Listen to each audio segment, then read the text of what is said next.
This episode is brought to you by Absolute Landscapes. Absolute Landscapes is a landscape maintenance company that focuses heavily on commercial property maintenance. Call today for information about the services we provide and how we can best help you. 803-427-5944. So if you want to introduce yourself and say who you are and what you do and just kind of preface the conversation, we can go from there. Great. Thank you so much. You can go ahead. Oh, sorry. I was waiting for the countdown. Okay. No, well, actually, the countdown was already, the countdown happened before this. I don't know if you noticed it or not. I didn't see it. I normally see it right in big letters. Okay. Yeah. All right. Well, let's get going. All right. So grateful to be here with you today, Cody. I'm Elizabeth Kipp. I'm a stress management and historical trauma specialist, trauma trained and yoga informed addiction recovery coach, Ancestral Clearing practitioner, and the best-selling author of The Way Through Chronic Pain: Tools to Reclaim Your Healing Power. And I'm really honored to be here today to share some of the things I've learned on this Pure Wisdom podcast. Perfect. So hearing that, the thing that immediately sticks out to me, and I think one of the things when I talked originally, when we were just kind of even messaging or emailing, is this historical trauma, because, by definition, it almost sounds like that's something that's, I don't want to say inherited or passed down or something that's, comes from a life that maybe you were not in, but just I feel like by definition, the implication there is historical trauma is something that existed before you did, or at least that's my understanding of it. And that's an interesting concept to me, because when we think of trauma, we think of, a person experiences something or they go through something and it's traumatic for them and it has a long-term, mental or emotional or psychological effect. So what does that mean? Historical trauma. What does that mean? It's the effect of trauma that is passed down from it through the lineage. Like the effects of war. I literally just got off a session with a client doing ancestral clearing, and it was so interesting because one of the comments she's never been in a war, but one of the comments that just kind of spontaneously came out of her was, I feel like I'm carrying the weight my family felt from the war. She was German. Yeah, in Second World War and First World War. So that was interesting. Because it just kind of came out of her. And as children, I remember being at the age of 4, I remember being in my living room and looking around and wondering, what am I doing in this family? What is this thing I'm feeling? And it was a lot of, now it could have been more current. It was really kind of an experience, a felt sense of heaviness, and in a not just neutral heaviness, but heaviness with a lot of sadness and fear around it. And I didn't know. I didn't have the words to describe that really, other than what I just described. I had those words as a 4-year-old, barely, but I didn't know how to explain what I was feeling to anybody, and nobody talked about stuff like that, especially in my family, which is anything unpleasant got pushed under the rug. And it wasn't really until I got in much later in life, when I got into the ancestral clearing work, that I realized that's what that was. I was carrying. Now I don't know whether I was feeling the weight that they were carrying from the lineage, or they were carrying. My parents had both been had experienced trauma as a result of World War II, and then they'd lived through the Depression. And, my grandfather was in the First World War, so one of them. And so, I don't really know which was which, but I remember the weight. Mm-hmm. I remember the weight. Yeah, that's a pretty profound experience. I feel like that's something very, that's a deep thing to experience, especially as a young child. And I think a lot of us maybe feel something like that, even if even if we're not conscious of it, we don't know what it is. But in your experience with the people that you work with, like when we say generational, I guess maybe trauma or the effects of previous generations, how far back are we talking? Because you're talking World War II, World War I right now. I mean, well, yeah, that's a great question. So let's just jump right into quantum physics for a moment. Okay.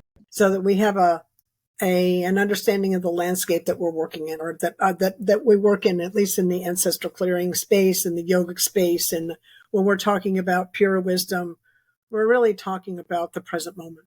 Mm-hmm. What's here for us and what information is here for us in the present moment? You and I are having this conversation in the present moment. And how are we doing that? We're attuning to one another and we're tapping the field of information of what's relevant to this conversation and to the people that are going to be viewing this. We're already tapped into that field of the people that are going to be listening and viewing this podcast. So the quantum physicists tell us that through the present moment, we access the past, present, and future all at once. It's all right here, which is a kind of a mind-blowing concept if you haven't heard of it before. But that's the orientation. And it made sense to me, pardon me, it made sense to me in understanding ancestral clearing. Now, people often say science can only measure 14 generations back. And you'll hear in certain spiritual practices or certain cultures will reference 7 generations as a thing, like 7 generations back. Mm-hmm. But from the quantum point of view, because we're referencing the present moment when we do the work, which I can share with you a version of that just for this podcast later. Because we're using the present moment, we can clear it all. Because the present moment references past and future in all directions. Right. So that's the landscape that we're working in. Now, I'll give you another handle on this generational trauma, how it passes. When our grandmother is pregnant with our mother, the cells, the eggs that, and even the eggs that are going to be us, the nascent, those little cells they develop at about 4 months. And so we're sharing space with our mother and our grandmother for 5 months as those little eggs. We're sharing space there. So we're sharing energetic space and information's coming down.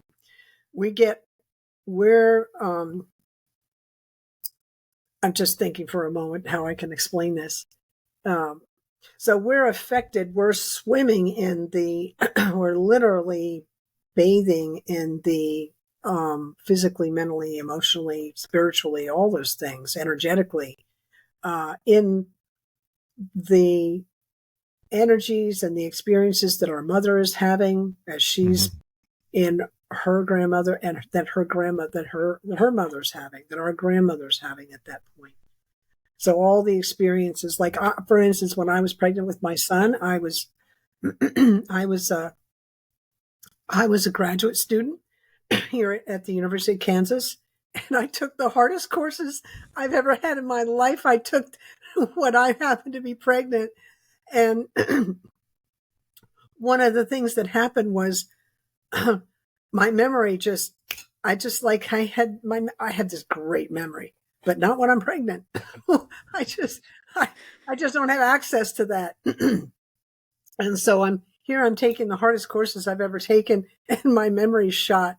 And in graduate school, if you get a C in a course, they expect you to leave the program. They expect you to leave graduate school. So, so the idea is there you need to excel, and I can't remember stuff. Right. Like, oh man. So you can imagine the pressure that I was under, and not knowing my poor son, has, is experiencing that as well. So I'm just saying that's an example of stresses that can happen. And there were others, but I just remember that one in particular was like, oh my God. So, and it turned out that all the exams were take-home exams. So I didn't have to actually remember all the stuff for like going into the classroom and regurgitating it in an hour. I'd have to learn. I could reference my notes. Thank God. So that was pure grace. But for a while there, when I didn't know that, that changes your body chemistry. That changes things, the hormones and everything in the body. So the growing baby is exposed to that. So imagine the things that our grandparents went through, our grandmothers went through, when the infant mortality rate was higher and there were different diseases, and we didn't have the great medicine we have necessarily. So there's those kinds of understanding. Now, the other thing that it gets a little more cosmic here. Our grandmother had shared space with her grandmother. And her grandmother shared space with her grandmother. So just that way, and that's just one line, that goes all the way back. So when we do ancestral clearing, we're clearing the whole lineage. We go back, we're referencing the root of the problem. So it's kind of, and anyway, I don't know if I answered your question, but that's a sense of the landscape we're working in. Yeah, no, I think that makes sense. First of all, I don't even know how long is a generation? Like, how long do they consider a generation? How many years? Do you know? That depends on what time in history you're talking about, right? So a generation would be, say, from when I'm born and when my son was born, that's 28 years to the next. So 28 years. I don't know. I think that would, but I was 28 when but women can start reproducing at, I don't know, what, 14 or something. So of depend on how soon that is. Well, I guess at any rate is we're talking about your mother and then your grandmother, and so that's and what did it stop there? Your mother and your grandmother, and then she shared space with her grandmother. So yeah. So basically you shared space with your grandmother is what it was. That's right. So that's right. I guess however long that is for you, whatever the age difference is, I guess. But that's still a lot. I feel like that's a lot of time to cover. That there's a lot of things that could happen. The whole reason I'm asking this is I'm trying to just get a sense of when we say this generational trauma, and you're talking about World War I and World War II and all this kind of stuff. I mean, there's a lot that can happen to a lineage, I feel like, in that time, in that 50 years or whatever, 60 years, 70 years, whatever it is.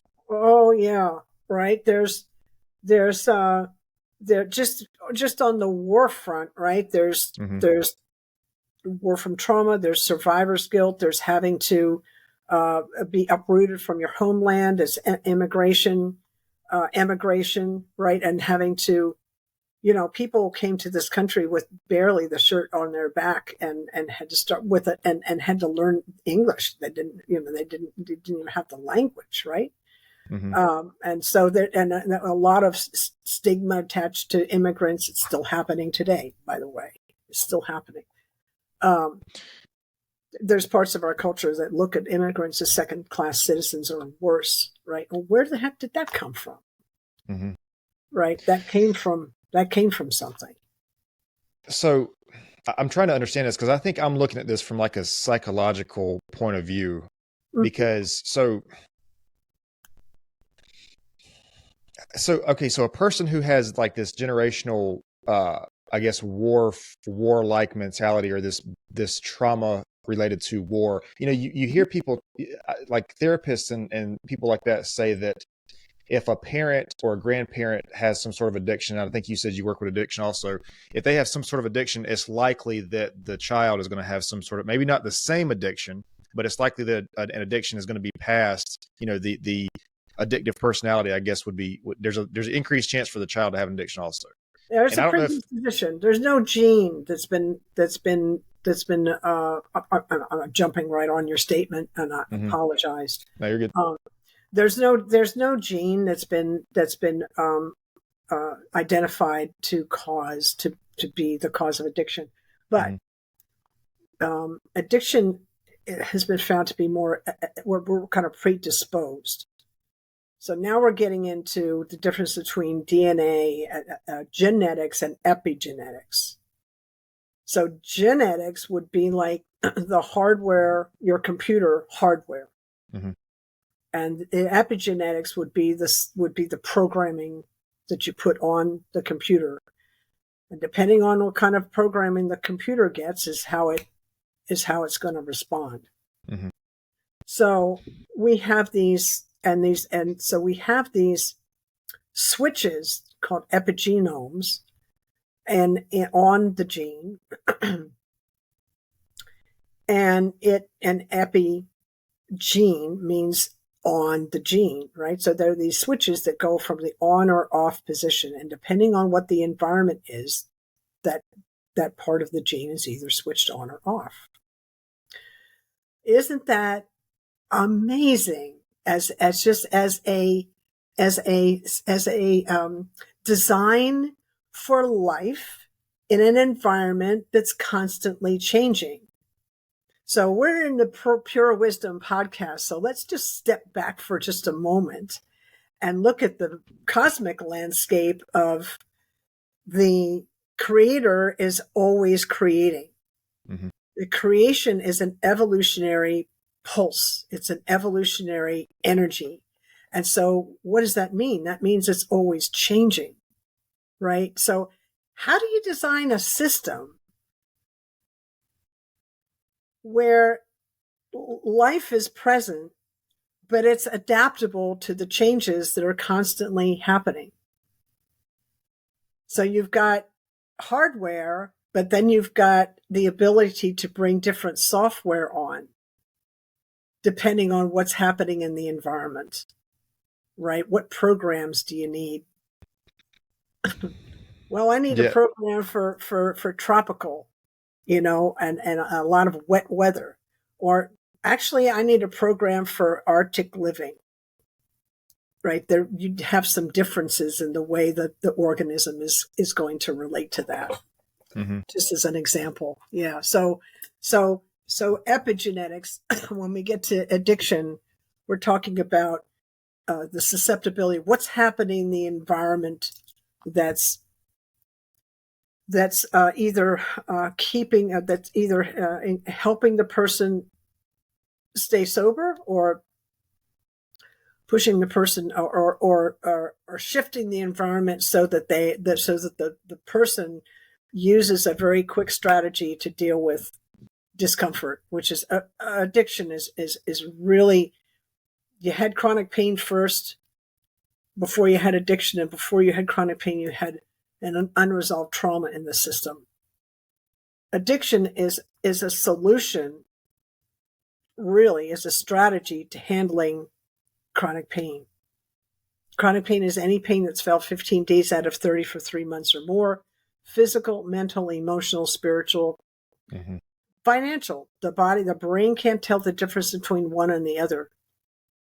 So addiction is it's an unhealthy, but it's a quick fix kind of strategy to deal with pain, right? So, and we just happen to have an environment at the moment that's replete with quick fixes for this thing. The problem is that it's unhealthy in the long run. Yeah. Yeah, no, that makes a lot of sense. Uh, Gosh, and there's probably so many different ways that we could go, like so many different areas we could go with that. The reason I was bringing up addiction is because I feel like addiction is one of those things. I don't want to say passed down because now after we've said this, I don't. It doesn't feel like it's something that you It's a in. tendency. Right, right. Possibility. It's a possibility. Yep. Yeah, but it seems like when we talk about generational cycles, it seems like addiction is something that is, and now, I guess now we know why because it's a tendency, but Yeah. also something too that I feel like is sort of passed from generation to generation is something like poverty. And I don't mean the lack of financial funds. I mean the mindset that perpetuates poverty. You know, Mm-hmm. and I That's mean, true. that sounds like something simple because if poverty is a mindset, it's probably taught to a person, and it's probably taught that insert whatever reason a person lives in poverty, that money is hard to get or rare or, whatever it is. I don't know. But it seems like these things are like to me, these are two big things that stick out that seems like Mm-hmm. it's generational. And I guess it may not be, I Sure. don't know. Sure. So I would, instead of poverty, just for me, I would just switch that, shift that word slightly. Totally support what you're saying, to scarcity Mm, mindset. yep. Yep. So, and that could be, we could sit here for a while and talk about this. Hmm. Um, but it's one of the things that we clear for on routinely in ancestral clearing is the scarcity issues or abundance issues around abundance. Um, and again, we're here on this Pure Wisdom podcast, and I can't help but bring this in. Yes, we see this as a pattern, Hmm. and remember the present moment, right? The present moment, we have access to the past, present, and future all at once, but we don't have to access it. The present moment is a new moment. Hmm. So it's a blank slate unless we bring the past in with it. So I'm sitting in the present moment and I'm breathing and I'm sitting here without any judgment at all. And I'm just being. And I'm in the stillness.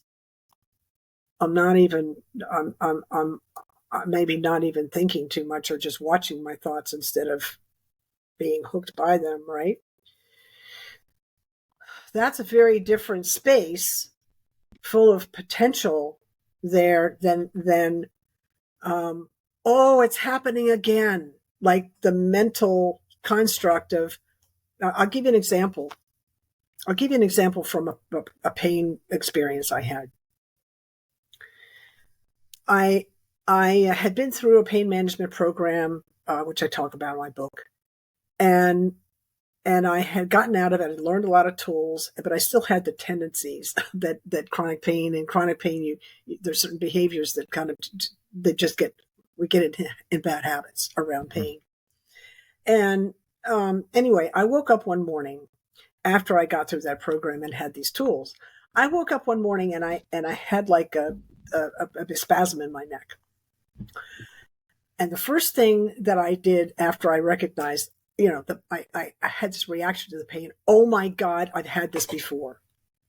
I referenced the past immediately. And then I went, oh, I got to go see my chiropractor, to have him help me with this. Well, what just happened there? I'm in a present moment.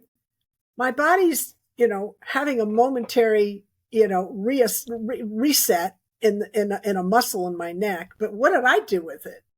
I made meeting right away and said, and visited the past. Bam! Right? Oh, I had this before and it did this thing.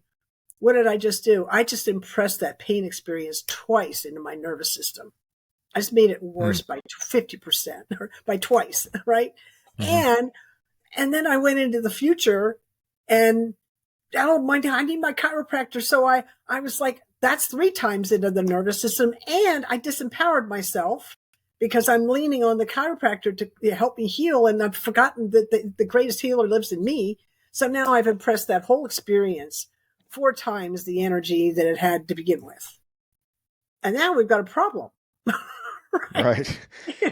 Now I am going to need the chiropractor unless I can become present and sit in the moment and just be and allow the body without the mind coming in and making its comments about, the whole situation. Just be and breathe. And, that's what I did. And that spasm just went away. Mm-hmm. But that experience was powerful for me because I realized, look at the behavior I'm doing and look at how I'm adding to my own pain experience just because I'm freaking out.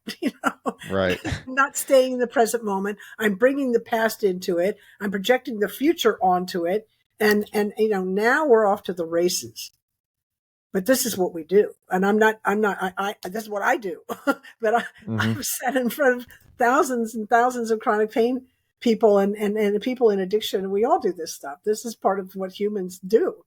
We have to, we have to keep ourselves safe. So we're going to see something new in the environment. And our first thing is going to be no, because we're trying to keep ourselves safe.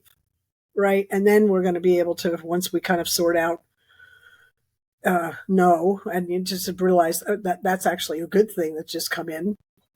We make some changes, but we have this general tendency to try and to go to the negative, to reference the past. We have that to keep us safe. So it's not like we're doing anything wrong. It's part of the machinery that the creator brought in order to adapt to changing environments. Mm-hmm. That genetic epigenetic thing, that's part of the software. What I've kind of noticed, because I have roots in evolutionary biology through plant science and animal behavior and stuff, what I've kind of noticed is there's a certain amount of noise in the system. So we're some of the information in the system is not necessarily useful, but there it is. Mm-hmm. Right.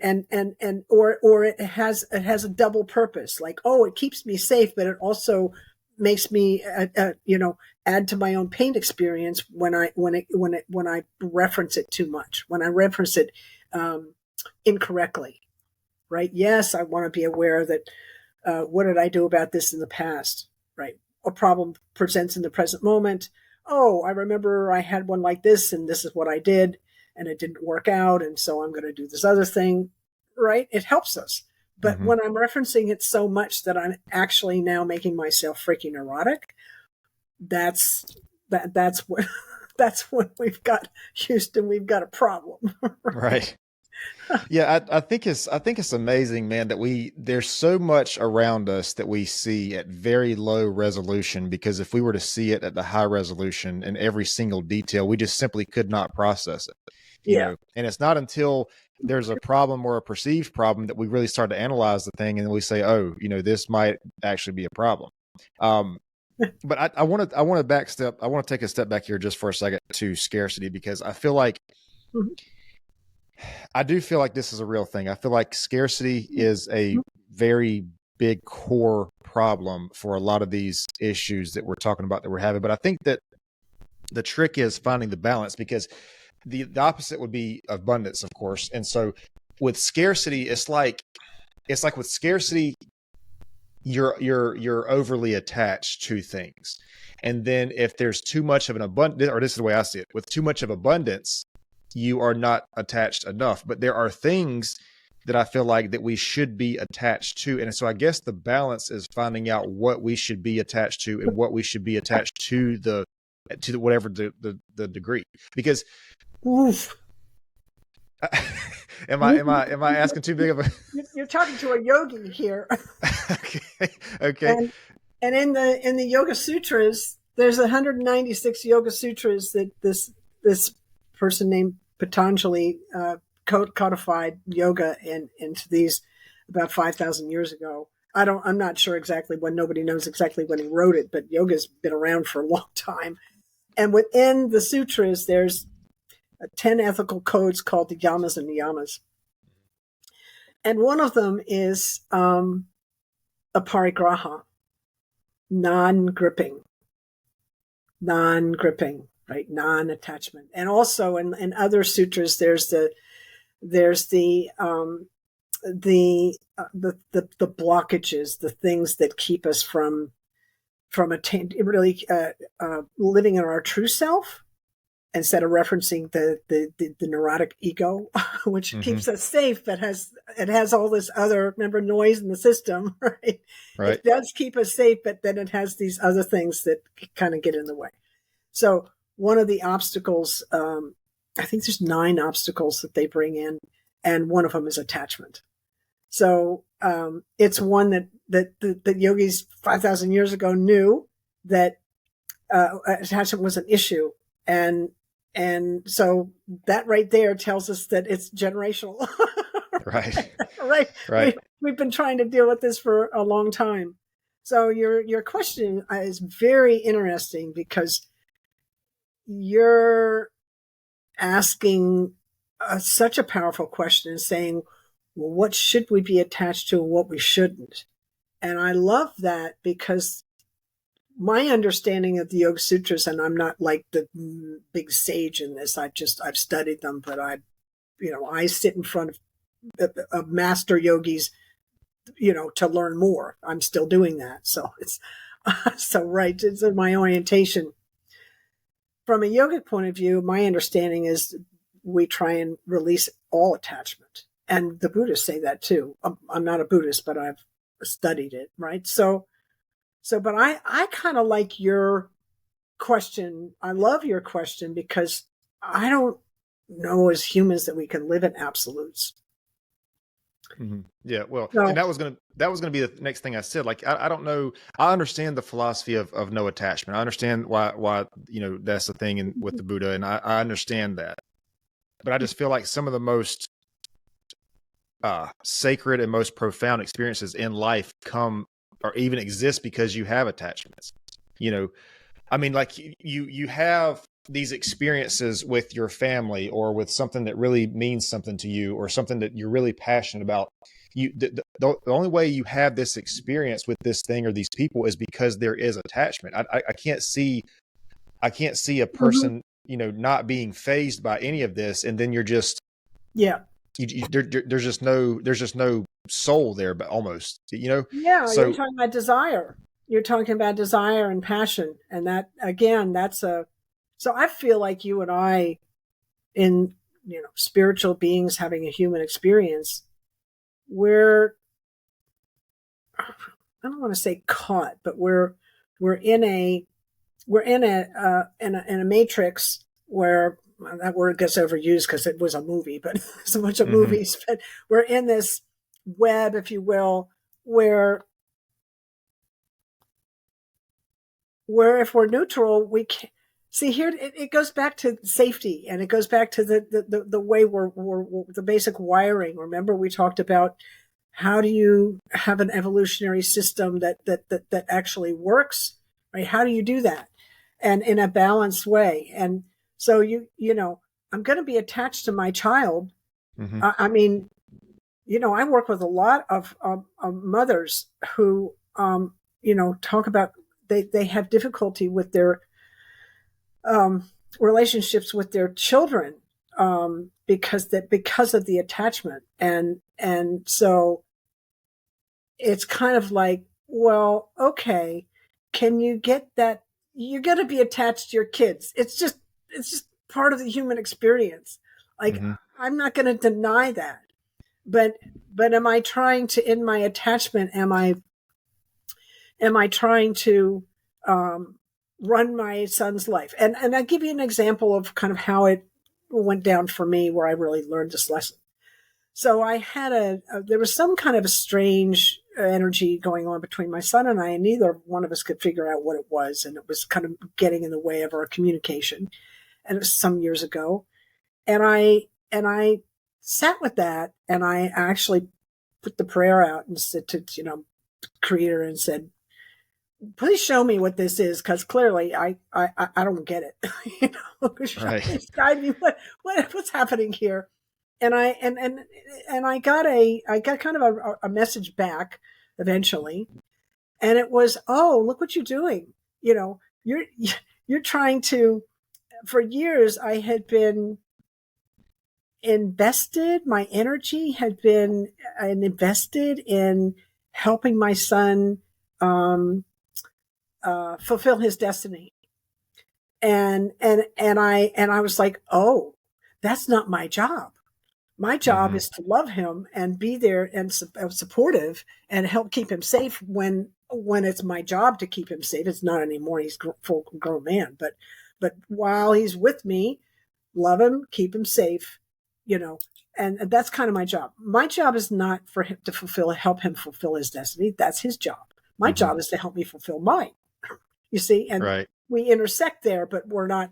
So that was a way that I brought balance back into that attachment, because I'm going to be attached to my kid.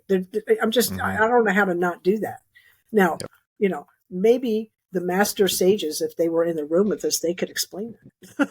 Well, and I think I think that's a really good example, because I don't have children, so I can't speak on that. But what I was going to say was, as far as the attachment goes, and this goes for anything in life. It sounds like it's the same with parenting, but it goes for pursuing a career, a relationship, whatever, is the attachment to the process and not the outcome, because the outcome could change. You know, the outcome, like if you ask any parent, you know, when their child turns 18 or 20 or whatever it is, yes, that day is probably a happy day or whatever. But if you ask them the value of the parenthood, it's probably the moments that led up to that. It's the process of raising this child into a young adult and, you know, releasing them into the world. That's probably what I don't want to say what they value the most, but I mean, you probably know it's the memories, you know, it's the memories of raising this person and being there for this person. It's the process. I think attachment to the process is completely different from the attachment of outcome. Yeah. And I think when you have things like a career or a business or something like that, I mean, these, like, I say all the time that the journey is the prize. Like, the journey of what we're on, of where we're going to, is the prize. Because if you overvalue the thing, and if there's this, I guess maybe a little bit of scarcity mindset applies to this, but if there's just overly attached feeling or emotion to the end goal, there's a lot of things that might throw off the path, and you might not land exactly where you want to land. You might land somewhere close, or it might look, I mean, if you ask any person who builds a business or a happy relationship or a happy family or whatever, they will probably tell you that when they imagine it in their mind and the way it is in the real world, it probably looks a little different. It's not the exact same, but it's something similar, you know, it's something they're fulfilled with. But anyways, I feel like the process, like being attached to the process, you know, going through that journey, I definitely agree with that. But I don't know, the attachment to the outcome, I feel like that can really, first of all, I think it hinders us from getting to the outcome that we want. And then I think it also blinds us to the progress that we made, which is really kind of the whole deal. Yeah. And so we're stepping right into suffering when we have this attachment to an expectation. And if we're always trying to get there, when are we here? Right. Which is where the action is. Yeah. Right. So let me say something else about expectation. There was a part of me that was like, I got to release all my expectations. How does that even work? You know, it's like, okay. So expectation, the outcome, I get that. But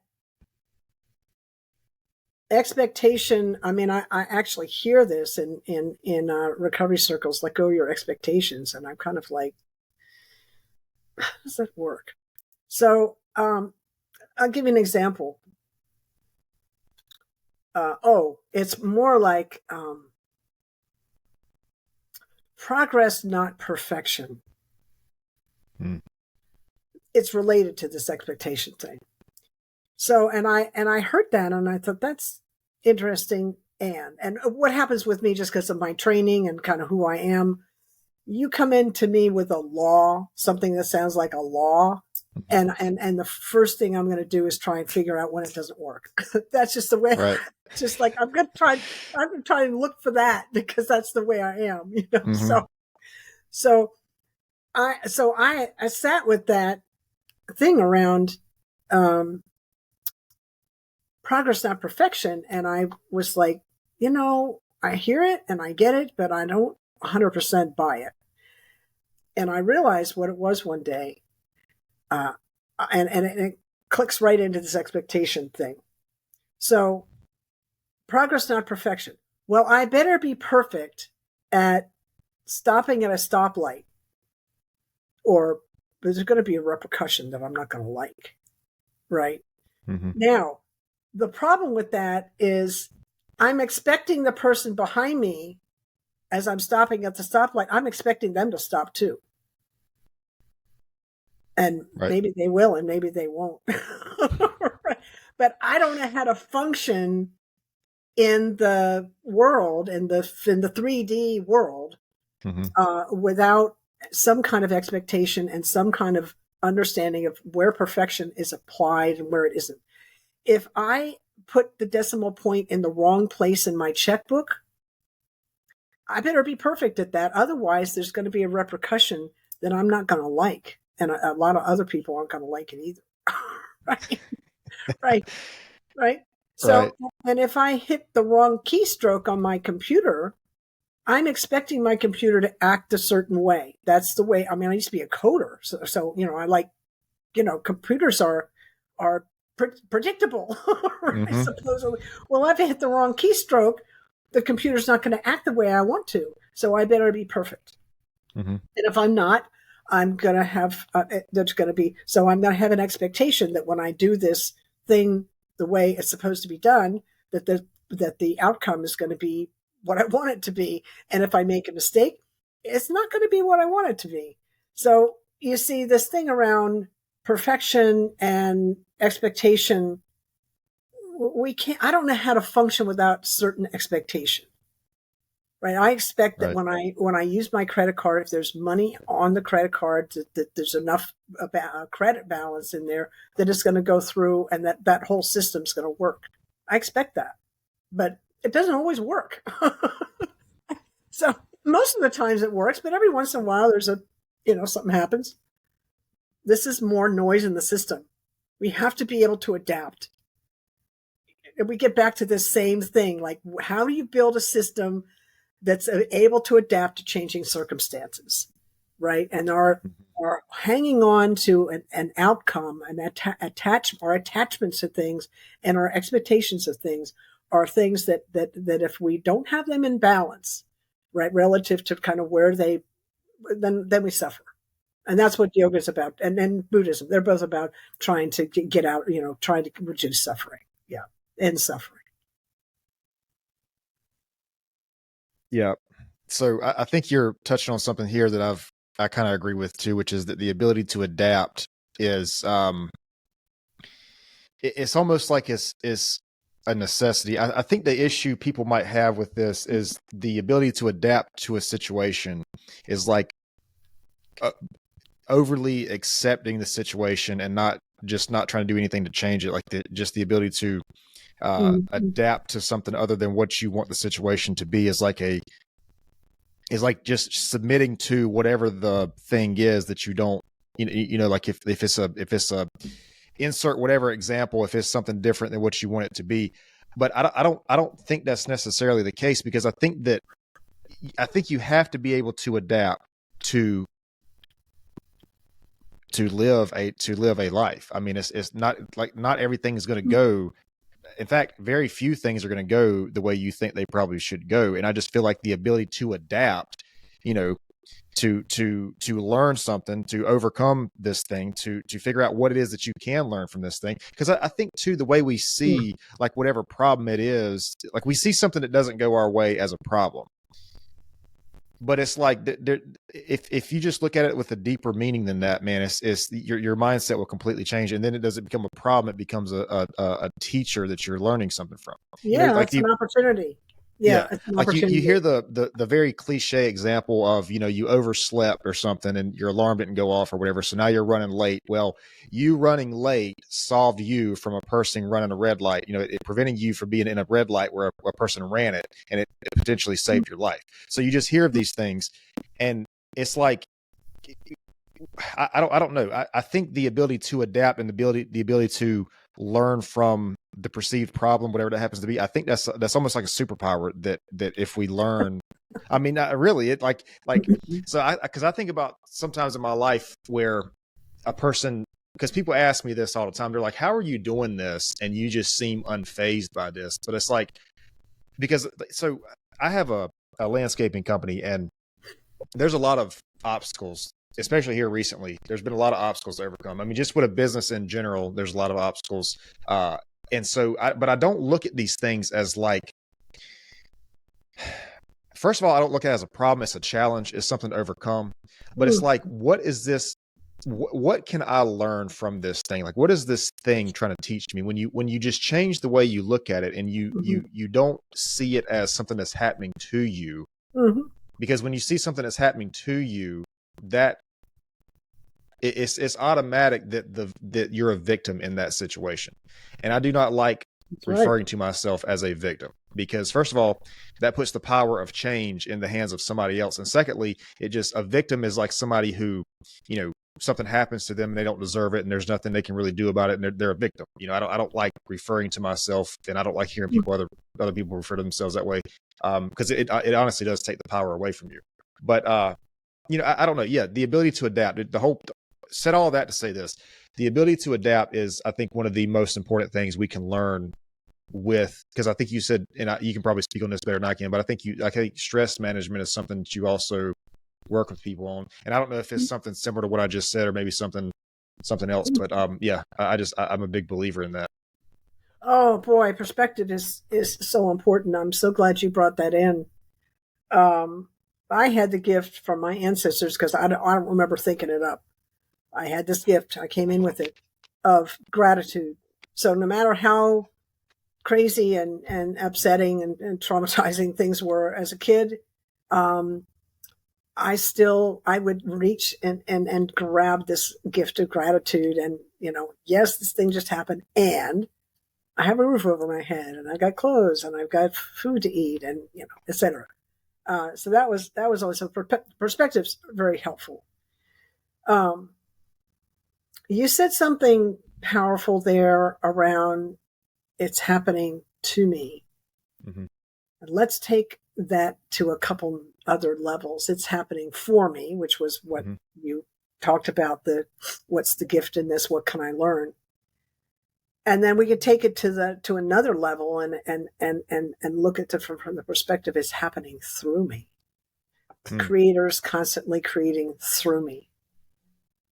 Right. So I'm not separate from creation. I'm part of it, and it's coming through me. Hang on. I don't mean to interrupt you. Hang on just a second. Okay. This is a very powerful realization right here, happening through me. Because I'm thinking about just I'm assuming you're talking about like some sort of stressful event. I'm just talking about life in general. Period. Life is happening through us.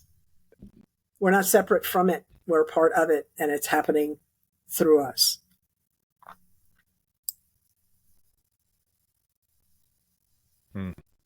Yeah, this is going to take some I'm going to have to meditate on this one. Because I mean, no, that's very that's very profound. Like, I'm going to have to really try hard to not think about this the entire time we finish this conversation, because that's that's a very that's deep, man, happening through us. Yeah. So if we think God is out there, nature's out there, we talk about addiction, and we talk about,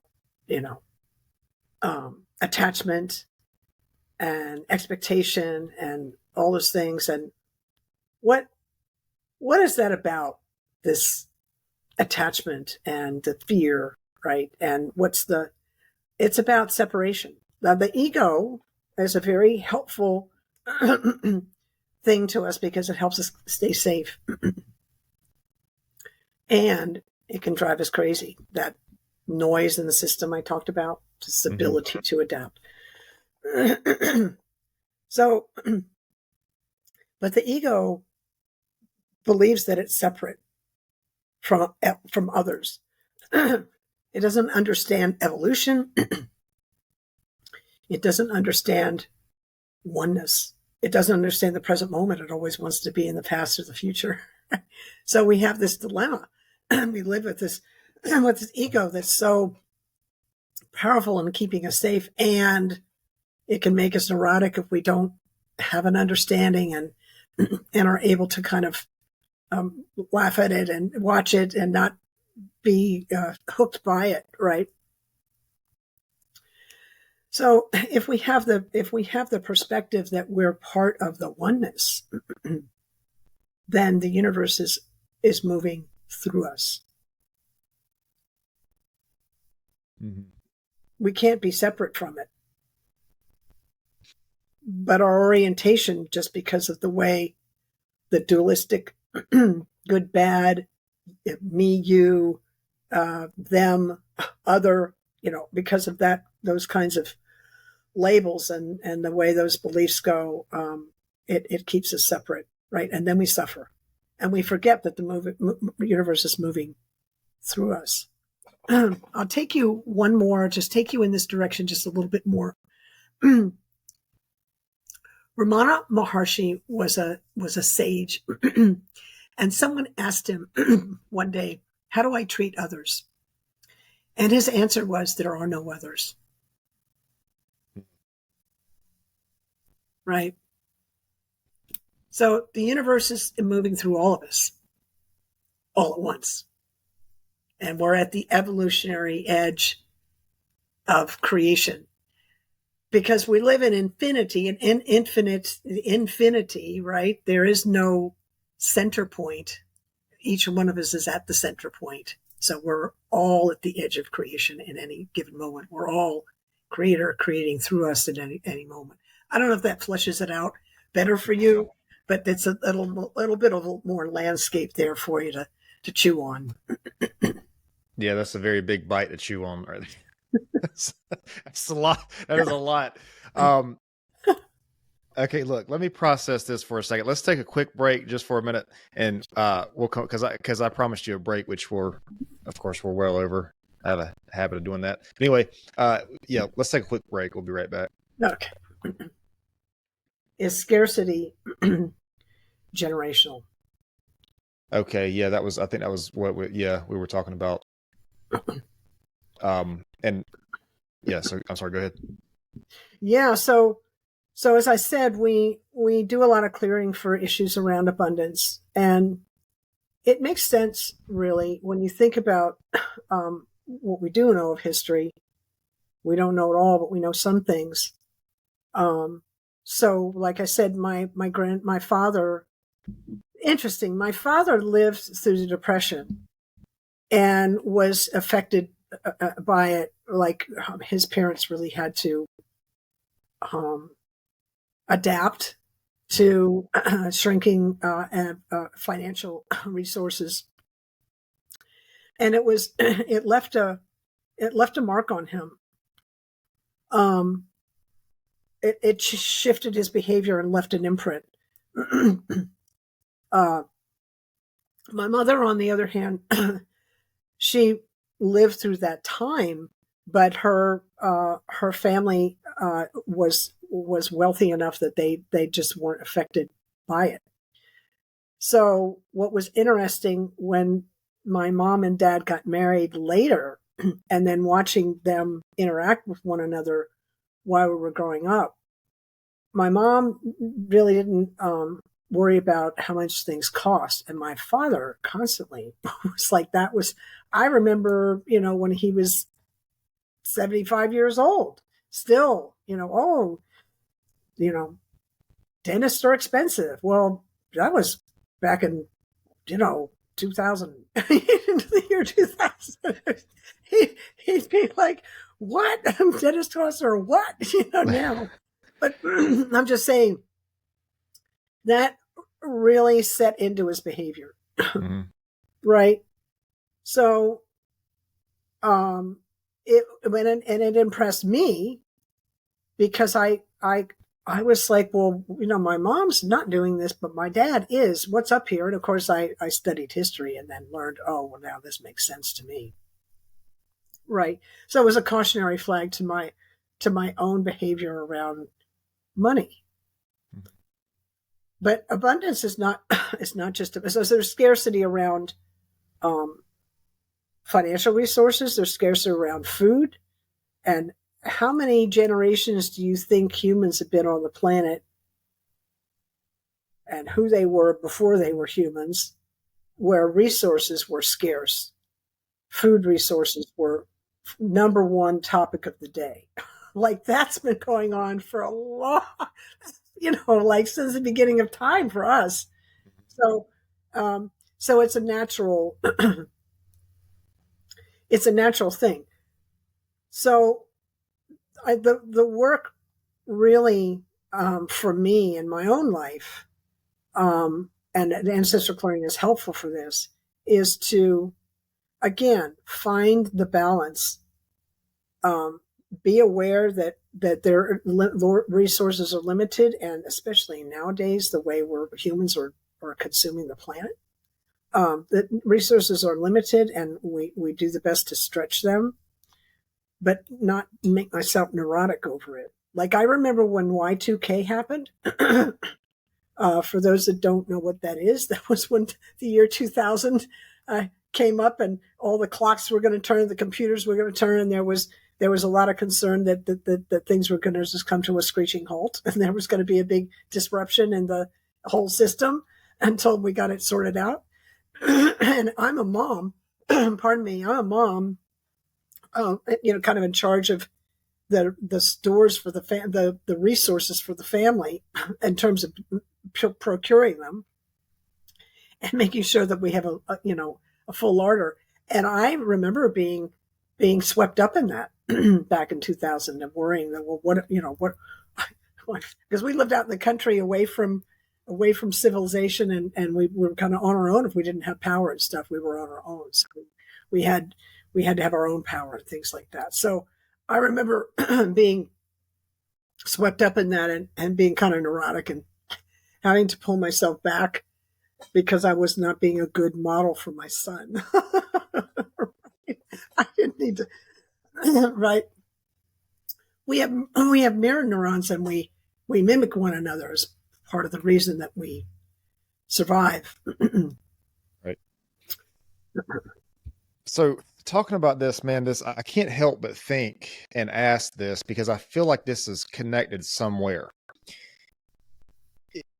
And it seems like, I don't know if this is a generational thing or if it's just a byproduct of the scarcity and the, everything else, but the issue of self-worth and it being a generational thing, because I just feel like, when a person tries to compensate for an inadequate level of self-worth, it's usually in the form, at least from what I see, it's usually in the form of money, power, or external validation from other people or other, other things. Prestige.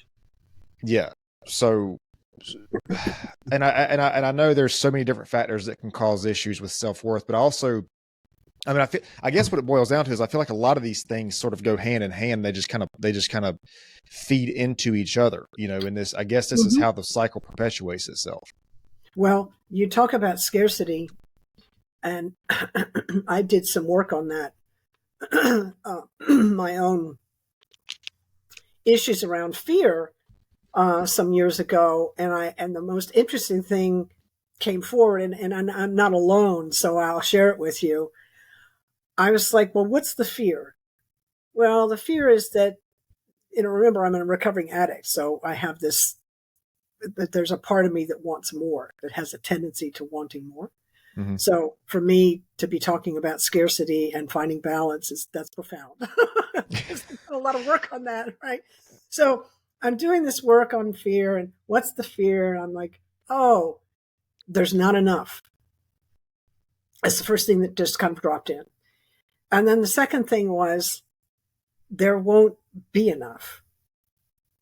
So now I'm worried about the future. So you see, it's neurotic, right? And then it turned into, and I'm not enough. And that was interesting to me because that's a root wound that just everybody seems to have. But right.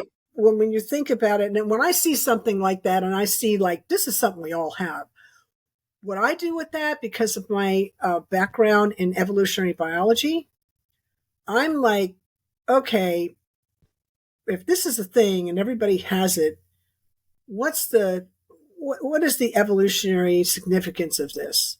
Because it's been around, right? Well, the evolutionary significance of this is that it gives us some motivation to move forward in the world, to solve the problem of scarcity, right? The not enough thing, the thing that I'm not enough. If I can't bring in resources for my family, I'm absolutely not enough. And think how many times that's happened, right? And how many people have, like when the plague years hit in the Middle Ages, which happened over a bunch of different times, these big plagues, which wiped out 3/4 of Europe. Imagine the burden that people carried then, the stories, the meaning that they made of, I got sick and everybody around me got sick, but I survived it. Right? I kill people. It's going to be a story. I'm totally not enough, right? It's my fault that my family died, right? I'm just giving you an example. Yeah. Or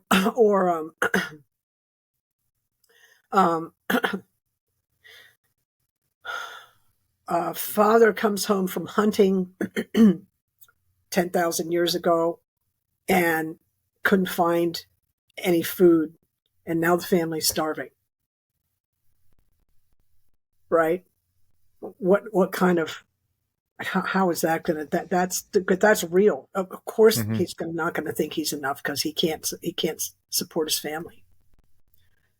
So, yeah, and that's an interesting, looking back at this thing historically, I don't know if the same thing applies, but currently it's interesting because it seems like the sense of self-worth or the sense of self-confidence, these are things that if a person has that, it helps contribute to them being able to provide and be a, quote unquote, successful person, whatever that might be. Because I do think that comes first. I don't think a person is self-confident and has self-worth after they've achieved some sort of success. I think if that's the case, then obviously the self-confidence and the self-worth is not, it's not a real thing because it's based on this, whatever this achievement is. But it's crazy that, I mean, does that make sense though? Because you have to have some sort of sense. I feel like you have to have some sort of, at least a little bit, at least just a little bit of self-worth or self-confidence or something to go out and pursue things in the world, to pursue a career or, a person, a partner or whatever it is. And so it makes sense to me that the lack of that would perpetuate a cycle. Am I making sense? We have doubt. We have doubt. And remember, we could go in a bunch of different directions with this one. We have doubt. And as children, I don't know about you, and I don't know how it's been forever, but for the whole lineage, but I have a suspicion that as children, we hear no more than we hear yes. Don't, no. So now we have a tendency of, I'm not enough because I'm hearing no all the time. This is one of the things the Montessori schools tried to shift. Some of the schools systems in the U.S. tried to shift this, some of the private schools. But it's a tendency, right? We hear no a lot. We hear no in our mind just to keep us safe. Or, like I said, we see something new, our first reaction is no. So no is prominent. So that can get turned in on ourselves and make us doubt ourselves. And this is the work that we have to do to gain confidence as humans. We have to face our own doubt and learn how to deal with that.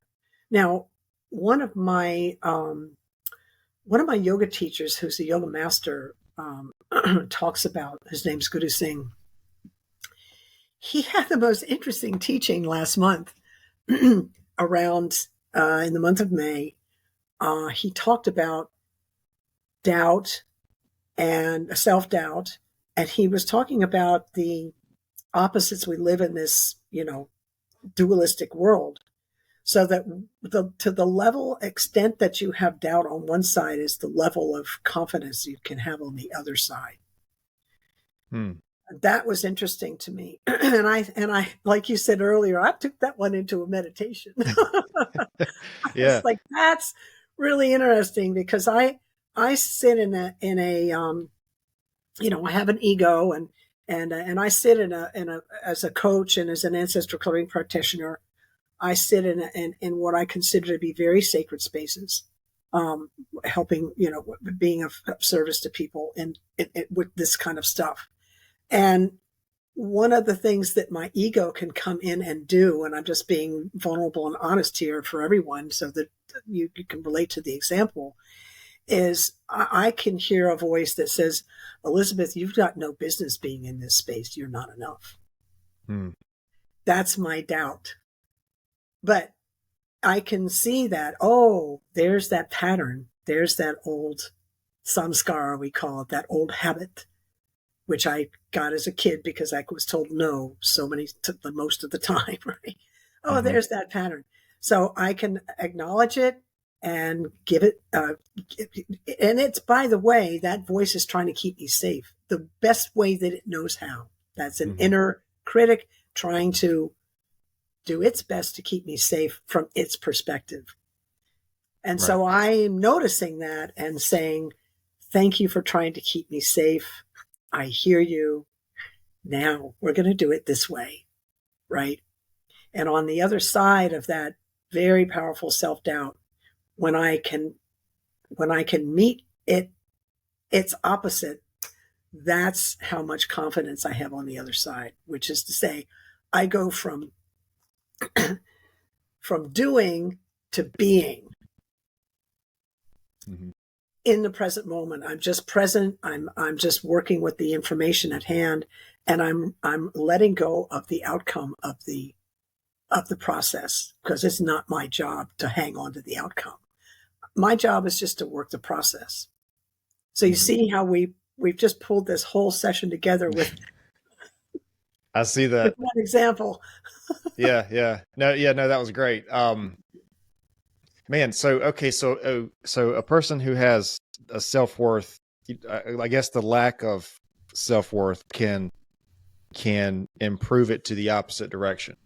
Can basically switch it in an opposite It just direction. depends on what you're doing with it. Are you going to buy into that story, or are you going to understand that that's a part of you that has a job to do, and it's trying to keep you safe, but is that helpful in this moment?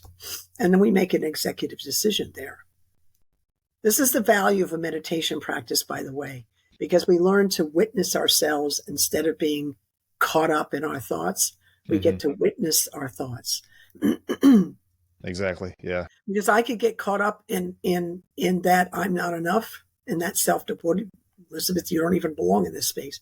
Boy, if I got hooked by that thought, I wouldn't be on the podcast. I'd be done, I'd be under the covers, right? Yep. So, but the meditation practice, I see that I'm doing this thing. What's the best thing how can I optimally use this to move forward in my life? Thank you for trying to keep me safe. I see that you're there. I appreciate you.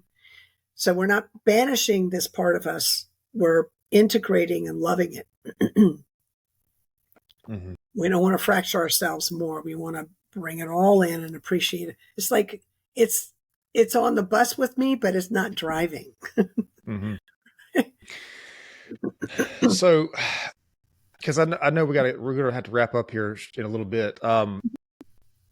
So if a person feels like they have some sort of generational and I keep going back to this because this is such a big thing. But if a person feels like they have some sort of generational trauma or baggage or whatever, I feel like the automatic response, let's say a person doesn't get along with their parents or whatever, their automatic response is to just kind of go do their individual thing, be their individual person, not follow their parents, for whatever reason they dislike whatever traits their parents have or whatever. I mean, I think that's a very small scale way to look at it. But it's like, how, I don't know if that fully addresses the issue, because I don't know if it's just, gosh, this is so hard to wrap. Like, I've been thinking about this entire time that like, my mind has not stopped thinking about this. And I'm trying to piece, like, it's going to take me several days to digest what we're talking about here. If a person has some sort of problem with their parent or whatever the previous generation, if their parents are not there, whatever the previous generation was before them, that raised them, it just seems to be like, oh, I'm going to be so much different from them, I'm going to go do this. But for some reason, I don't feel like that fully addresses the issue. I feel like there's whatever the No, because you're avoiding the issue. You're avoiding the looking at the why does it bother you so much that they do what they do. So you want to get to the root. Right. Oh, I don't like the way my parents did things. I'm going to do it this way. Well, let's do a clearing around why it bothers you that your parents did something and you don't want to do it that way. What's that? Did you get hurt? Did they get hurt? Was there some kind of, did they make a mistake that was fatal to someone in the family or a friend or something? What was the thing that made you go, no, not that way, right? What's that? And that's what we do in Ancestral Clearing, just to kind of bring that piece in. That's what we address, that kind of thing. You get it at the root, and then now you're clear from the influence of that, and you can move on in a direction that makes sense to you without the influence of that burden. If that makes sense. I can take you through a clearing and just a kind of a short, well, take a few minutes to give the listeners a sense of what a clearing feels like, if that's okay. Yeah, sure. Yeah, let's do it.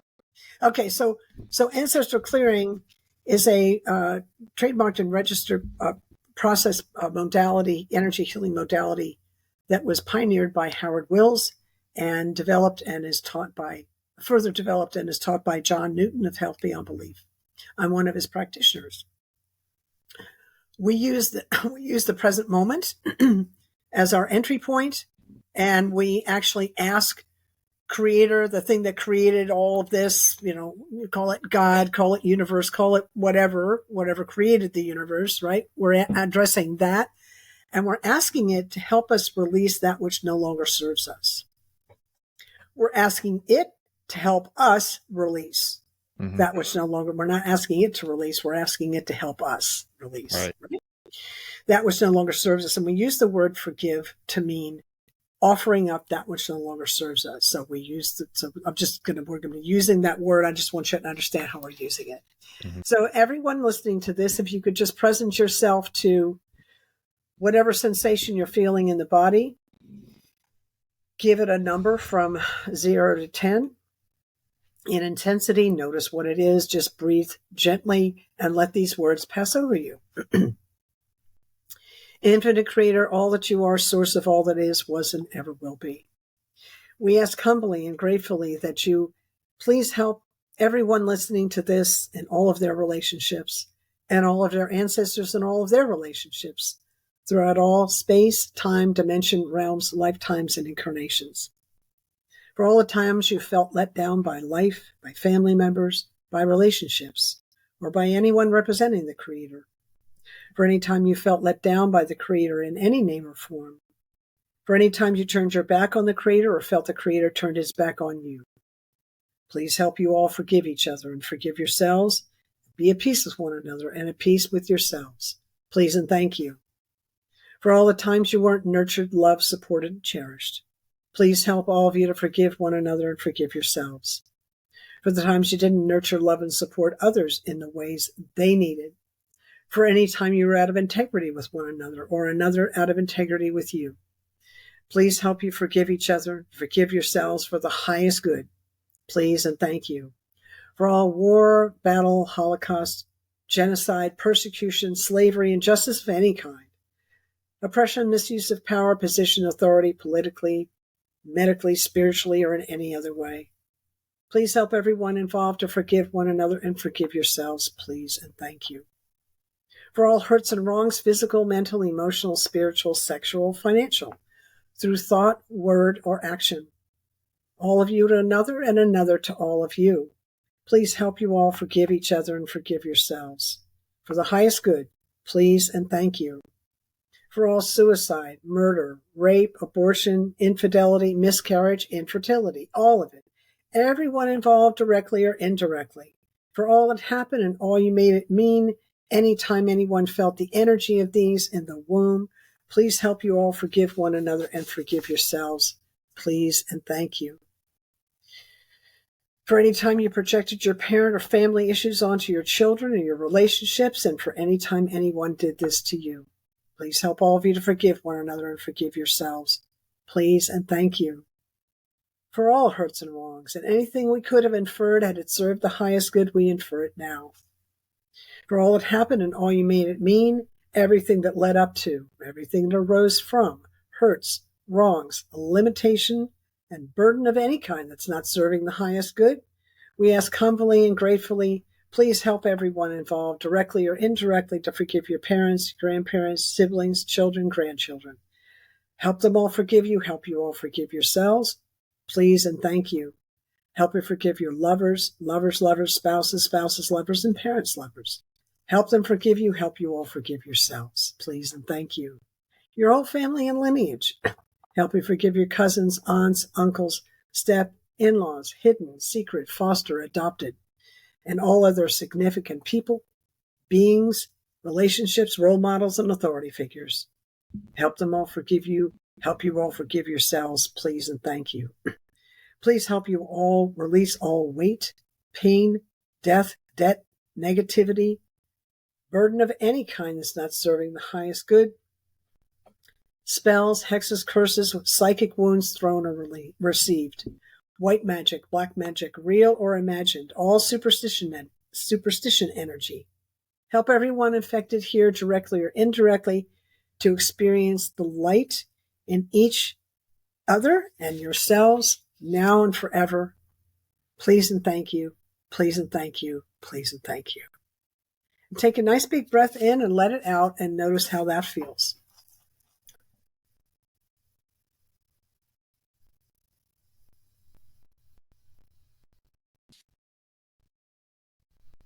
Okay. Mm-hmm. Did you note the number from 0 to 10 before you started? It's just in terms of the intensity of sensation you were feeling? Mm-hmm. Was the number bigger, smaller, or different? Just bigger or smaller? Yeah. It was medium range. So did it get bigger or did it get smaller after the clearing? Did you notice? Maybe slightly lower. Okay.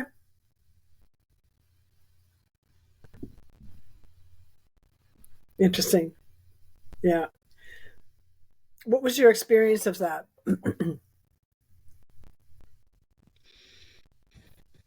I don't know if I want to talk about it publicly. Oh, okay. That's fine. Yeah. Mm-hmm. Yeah. Yeah.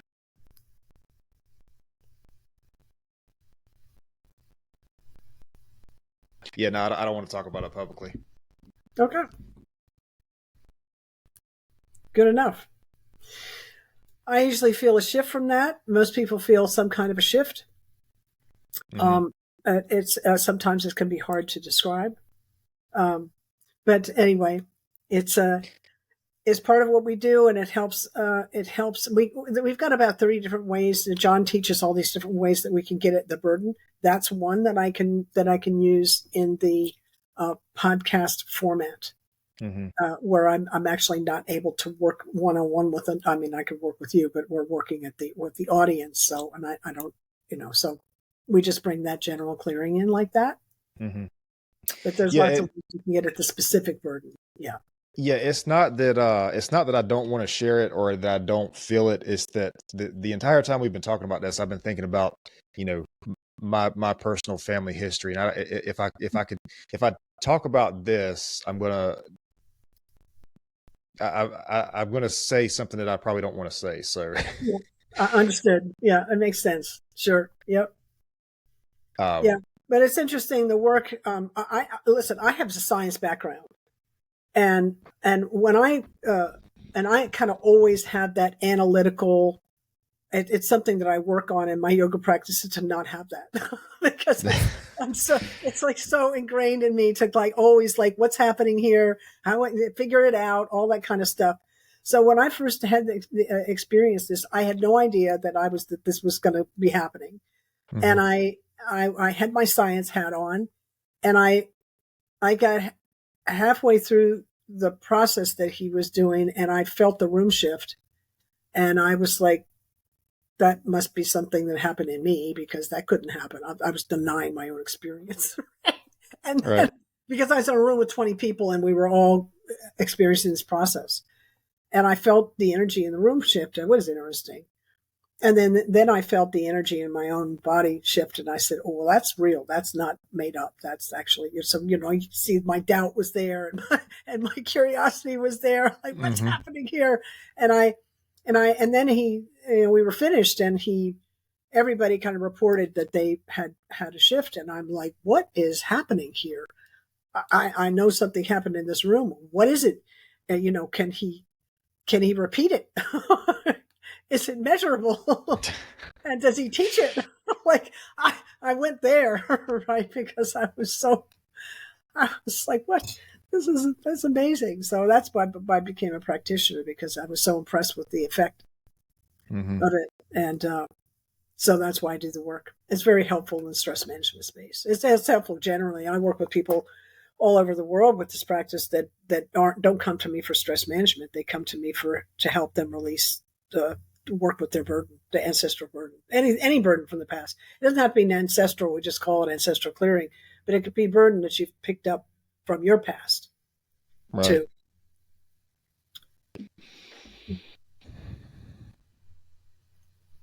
So I'm at a point in this conversation now where I can't really proceed, because if I do, it's gonna. I'm trying to not mention some of these things that are like that are my mind is just flooded with right now. Maybe at a later date I'll be able to address some of this stuff, but like I said, it's I don't want to talk specifically about my family story or about my family history, because for one thing, I don't really understand what this process is, and I'm gonna have to, I think, do some digging on this and get kind of a. But anyways, I mean, I don't know. I think you and I talked briefly off air when we first did our initial call, so maybe you can kind of understand where I'm going with that. But yeah, I don't. Well, I can talk a little bit about the process just to fill that in a little bit. Remember we talked about the present moment, and what I thought was so interesting, it blew my mind just as a scientist, right? So let me explain why that was a limiting factor. So in science, we can only comment on that which we can observe, measure, and describe. So that's a framework, and science operates within that framework. But where do we live? We live in the all it is, not just in the part that science can observe, measure, and describe. And the part that was so interesting for me in this practice with my science hat on was that the reference to creator and the help that we were getting was like, that's beyond my science framework. That's beyond, it doesn't fit in that. We're referencing something that's outside of the scientific framework. And my poor mind is just like, what? There's something here that I didn't know about, right? And what's funny was that throughout my life, I've always had a connection to, creator energy. I didn't always call it that, but I always had a relationship with it. And I always felt, even in the scariest parts of my life, and I've had 3 near-death experiences, I always felt held by this thing. But it was always a very mysterious force, or present, but mysterious. And it was very interesting to me, and I never really understood the power of prayer. Mm-hmm. And then I get into this practice, and I was so surprised at that how asking for this help with gratitude and humility, the please and thank you at the end, right?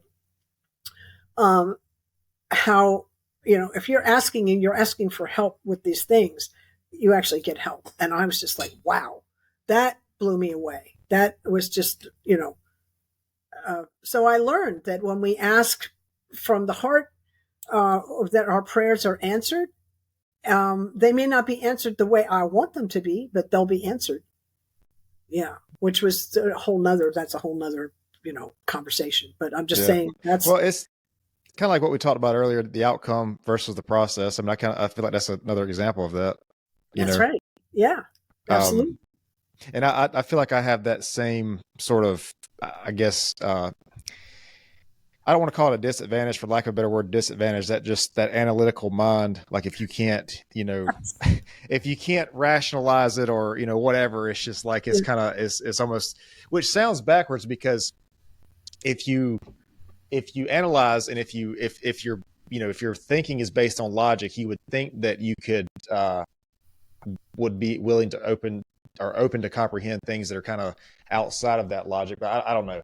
Because that, like, so I used to meditate. I used to meditate a lot. And before I started meditating, I was like, I don't really know about this, but like, it's like, once you do it, man, and you do it consistently, it's like, it's a very profound, experience, and it's that separation of self. And it's just like, oh, this is, I think this isn't verbatim, but you said something along the lines of like, something's happening here. Like something's going on. Like this is not this. There's a separation of this ego, like who you think you are, and the person that thinks that are two different things.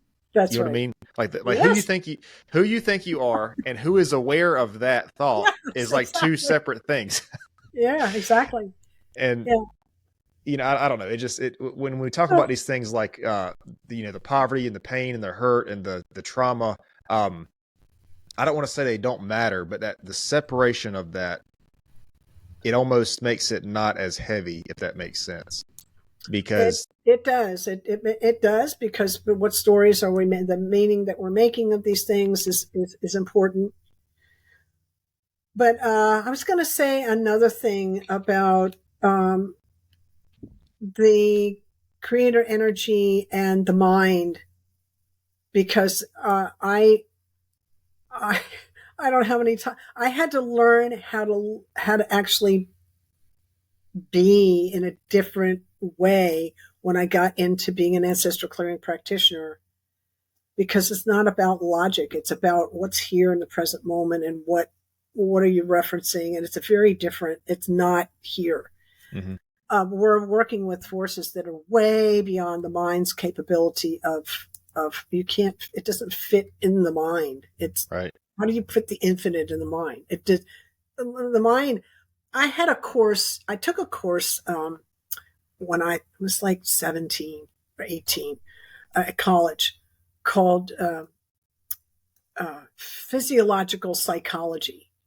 And it was all about the brain and the nervous system and all the parts and how it works. And it was one of the hardest courses I ever took in undergraduate school, besides like some calculus course I took, which was challenging. But math is a little bit kind of a mystery to me. Anyway, this was a challenging course, and I had, it was a lot of memory work, and it was a lot of, concepts and things working together and processes and stuff. It was a lot. Mm-hmm. And I take a lot of notes, and I had my I had my notes ready for the final exam. I was sitting and I was reading, I was looking them over, and they were kind of these summaries of this whole course that I was in. And my friend stops by to say hello, and he was not in this course. And I left my paperwork and I went to go into I went into the kitchen to get him a drink. And he's sitting looking at my notes as I'm getting his drink. And I come back from the kitchen and and he looks up at me and he says, "Elizabeth, what are you doing to yourself?" It's hilarious. It's hilarious. Anyway, so that cracked me up. It gave me an idea of like how out there I'd gotten kind of with, reality or whatever. I'm in this corner of the universe, right? Mm-hmm.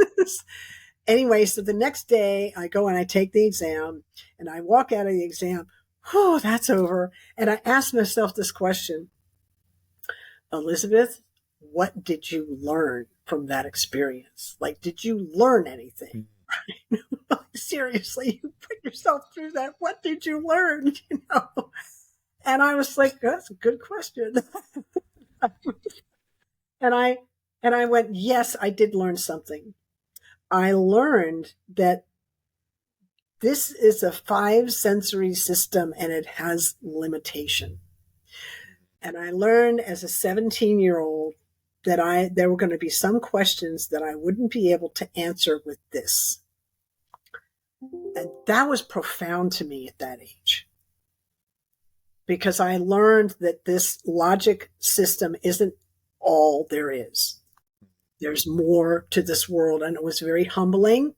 And it was also kind of got me looking at the mystery, at the part that science can't observe, measure, and describe. It got me kind of oriented that way, so that so that it was very helpful for me later in life when I really needed to look outside of the scientific framework. Because I had this understanding that, like, yeah, we live in both places. The mind just has a hard time, this has a hard time referencing that. So we can do it with the body. Like we're multi-dimensional, sensoring beings, and we have other ways of connecting. Mm-hmm. Yeah, it's not all about the mind. Yeah, I'm so glad you brought that in. It's very important. Well, I don't know. I think when we say the mind, I think, like we were talking about, trying to analyze and make a logic of everything. I think mm-hmm. that in itself is a severe limitation. Yes. Because it's like you said, there's some of this stuff you just simply can't. Yeah. You can't describe. You can't explain it. That's right. Especially the quantum stuff. I know there's technically a science behind that, but I mean, man, that is a whole different, like the fact that there's a science. I don't know if that's something that's like a science or whatever it would be, but it's like some of the, like the quantum, what is it? The observation theory, where something, if you observe it, it reacts differently than if you don't, or whatever. Like that's the kind of stuff. Oh, the right. Double slit experiment and all that kind of stuff. Like the cat. The what is it? Schrödinger's. What is Schrödinger's cat. Yeah. Yeah, all that kind of like that. That is insane. And I think that's actually like it's profound, is what it is. It's profound. Yeah. Right. It's like, what? How does that because we're all waves. Mm-hmm. We're all energy vibrations until we stop and observe. And then it goes from a wave to a particle. How does mm-hmm. that just like, that's a mind blower. Well, the mind is having a very difficult time, like wrapping its head around that. Yep. Right. And that kind of leads into also like the whole simulation theory. I think his name is Rizwan Verk or something like that. He wrote a book about the simulation theory. There's been plenty of people, but this simulation I'm talking about is like an actual virtual simulation. Like there are people that believe that we are characters basically in a virtual simulation. And I mean, if you really think about it, we live in a simulation, whether it's a virtual one or not. We actually live in a simulation because we get up and we go do jobs, we go do work, and we trade effort and labor and hours and and time for money. Mm-hmm. And this is a simulation, whether it's virtual or not. But it's like, I think the best argument I've ever heard about that is if you believe in something like an alien civilization or something like that, if they advance to the point to where they could create a computer with an AI, which we're already there. We have a computer, and you can inside that computer, inside that system, you can create a universe inside that computer. Whether it's a video game or whatever it is. I think the theory is that if a civilization has ever existed to the point where they could do that, it's very likely that we're in a simulation because they've done that, and you don't know where base reality stops and starts. Well, there you go. There you go. Yeah, there you go. Yeah, so it gets pretty cosmic, and the mind, it's difficult for the mind to grasp. Yeah. Listen, before we go off another rabbit hole, because I could sit here and talk about this stuff all day. I'm gonna have to process I'm gonna have to listen back to this thing and process, and probably even reach out to you and ask some questions, maybe have a session with you. I don't know, and see what's going on here, because I want to dig a little deeper in this, because right now, unfortunately, and this is probably the analytical mind talking, but right now my understanding of this is very, I feel like in sort of a beginning stage. So, but yeah, of course, because you're just beginning to look. You've never been exposed to it before. We're all a beginner to our next step. That's just life. That's, again, we're all living at the edge of the creative evolutionary pulse. We're right at the edge, the creative edge. That just happens to be part of what the edge looks like for you. I'm in a different part for me because I'm familiar with the process, right? But the simulation thing you talked about, that got my mind a little bit twisted. I'm just like, okay. Yeah. I mean, it's possible it could be, but then we're talking about the present moment, past, present, and future. Some people also believe that, the extraterrestrial aliens, like we see the short, 3 foot tall gray people, are just us visiting the past and looking at how civilization changed over time. So I don't know. It's crazy, the theories that are out there. So where can people find you? Do you have a social media, website, or anything? Yep, sure. You can find me at my website, which is Elizabeth-Kipp.com. You got to put a hyphen in between my first and last name to get to me. Otherwise, you'll get to Elizabeth Kipp, the other one, who's a web designer and photographer. She's amazing, but she's not me. So Elizabeth-Kipp.com. There's lots of resources on the website, and you can find my social media there, and I'm all over social media. So I'd be glad to reach out to me. I'd be glad to talk to anyone. Perfect. So one last question. This is kind of something I ask everybody, and I'm curious to get your answer on this. If you could share one of the most important lessons you've ever learned, one of the most valuable lessons you've ever learned, if it's something you're comfortable sharing, either through your career or personal life or whatever. I know it's kind of hard to pinpoint the most important, but maybe one of the most important. Well, the one that I bring in a lot because it's been so profound for me is the greatest healer in your life lives within you. It's not in the doctor or the psychiatrist. All the healthcare people, their job is to they can set a bone and stitch up a wound and etc., but they can't tell the body how to heal. Only the body knows how to do that. So important to understand, to own that the healing power lives within you, and not talk about attachment, not getting attached to the point of codependency on doctors, nurses, all that. That was very helpful for me. I kept looking outside of myself for all those years I was in chronic pain, and really the healing was within. They helped guide me to that, but ultimately the healing is within. That was very powerful for me. And you help people kind of access that? Oh yeah. Okay. Yeah, we didn't even get a chance to talk about that. That's okay. Yeah. Okay. Yeah. Well, so that's my thing. Yeah. Well, look, I definitely appreciate your time here, and appreciate all the insight. I'm gonna have to chop this thing up and take it into sections, I think. I mean, maybe not. It's really just the ancestral stuff. It's just such a crazy thing to think of how much that influences, now. Well, so, let me just leave you with this one last concept. It'll just take me a minute. Okay. So imagine, you know what a Russian, the nested Russian dolls are. Mm-hmm. You know, little, big one, little into its little tiny one. Mm-hmm. So imagine the tiniest little Russian doll is you. Mm-hmm. And then the next doll is your family. And the next doll is the state or the country that you live in. And the next doll is the world, right? And you have another doll in there that's the present moment consciousness. And now you've got another doll that's the ancestral piece, all the momentum from the past. And that's the landscape we live in. All those influences on the individual. But see, it brings in that concept of oneness, connectedness, mm-hmm. and how it's acting on the individual. So that might be of some use. So it's not just its present moment, it's what's happening in the collective, right? It's what's happening in the ancestry, collective, and individually, lineage-wise. So there's a lot of influences happening all at once.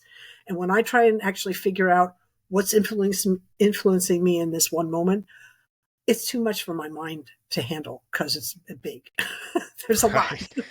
Yeah. So my best bet is to just sit and breathe and allow and do the best I can, with what I have to offer the world. Yeah, that's probably a good way to do it. Look, I know you got to go and I got to get out of here too.